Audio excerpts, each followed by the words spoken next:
With Silksong finally out, the hype is bigger than ever. After 6 years of waiting, everybody, me included, is happy to see this franchise come back. So much that even our game store couldn't keep up. So I was wondering, why not painting a miniature of Hornet for the game's release?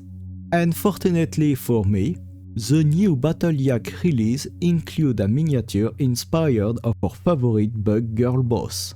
And not just her, we even have the big beetle to come alongside. I couldn't miss this opportunity from one of my favorite designers.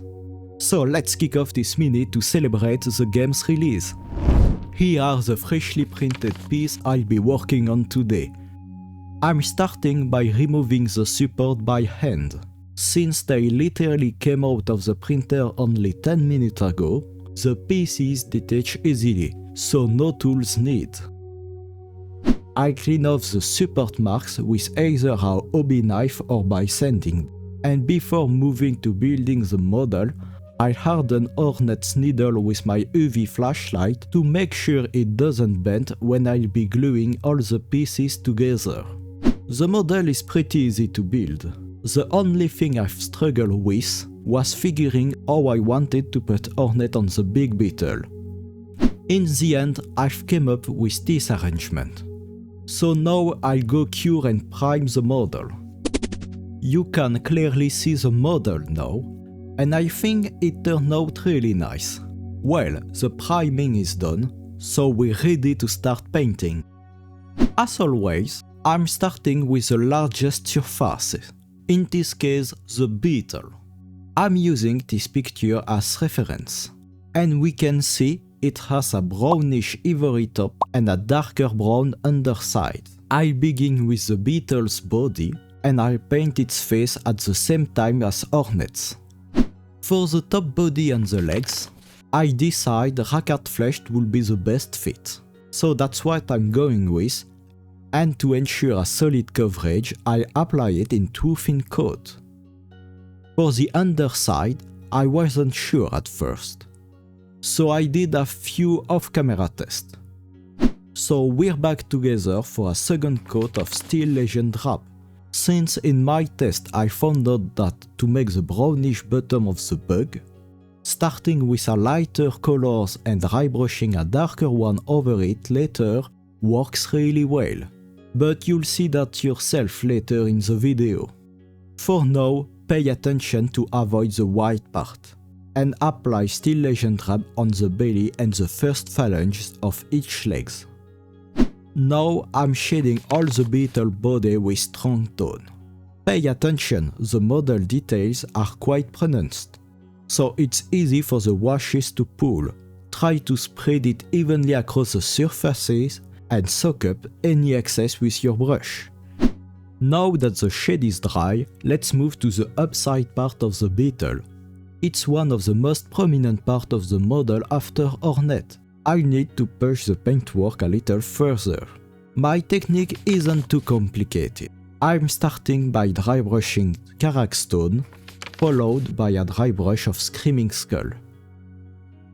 But to make the shell look sharper, I layer each plate individually for a smoother finish, and I also darken the recess by applying Agraxer shade directly into them. And on top of that, I play with a bit of dry brushing to keep the whole look more organic. Like I said, it's not a difficult step, but it's time consuming. Hopefully, the end result will be worth it. After a little less than an hour of work, I finish the ivory part of the beetle, and I'm quite happy with the result. So now that's done, I'm moving to the undersides, by dry brushing Rhinox hides. People often think dry brushing always means going lighter on top of a darker base, but not this time. Here I'm aiming for that brown with caramel tone you often see on bugs. By doing it this way, we'll end up with a deep brown that still has lighter undertones. With the body of the beast finished, I can now move on to Hornet. I've never tried Slapshot before, so I think I'll give it a go for her cape. The idea is to start with a dark base like grey or black, before progressively dry brushing white on it and applying a washes for the colors. Before applying the wash though, I'll paint her body with Curvus black. It's tricky to reach it under the cape, so if I make any mistakes, it's easier to fix them before the wash is applied. Now we can move on to the most visually important element, Hornet's cape. I start with a washes of Blood Angel Red, and you can immediately see the effect of the highlight we prepared earlier. The recess stay naturally darker, while the edges already catch the light nicely.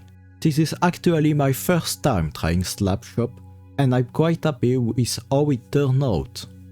The texture may feel a little grainy, but it saves a lot of time and gives us a solid base to keep working on. But I'm not going to stop here. Red is Hornet's only color, apart from black and white, so I want to push the paintwork a little further. To start, I lightly dry brush Evil Sunz Scarlet to blend the red tone together. Then I layer the edges with Wild Rider Red. Finally, I pick out the most prominent edges with Fire Dragon Bright. This subtle orange highlight adds depth and warmth to the red. A good reminder that sometimes highlighting with a different color can give a much richer finish. With the capes done, let's move on to the final element to be painted. The needle, the strings, Hornet's body and face, and the beetle's head. I'll base coat the needle with Ironbreaker for a nice silver finish, and then I base coat the faces and the needle string with Corax White. With this base settled, I'll shade the heads, the strings and the weapon with Nulloin to give them a soft neutral depth. Once the Null dried, I'll grab my custom extra small dry brush for Hornet's head and a standard one for the beetles to carefully dry brush Corax White. The small brush helps avoiding catching the cape, while the bigger one makes highlighting the beetle's head much quicker. To finish the white areas, I layer them with white scar. This really sharpens the edges and makes the string shine nice and bright.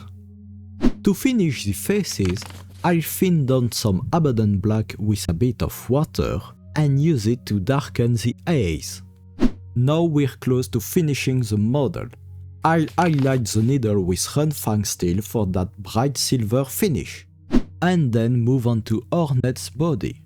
Generally, black insect skin tend to reflect a bluish tint, so I'll start by layering the sharp edges of her limbs with Dark Reaper.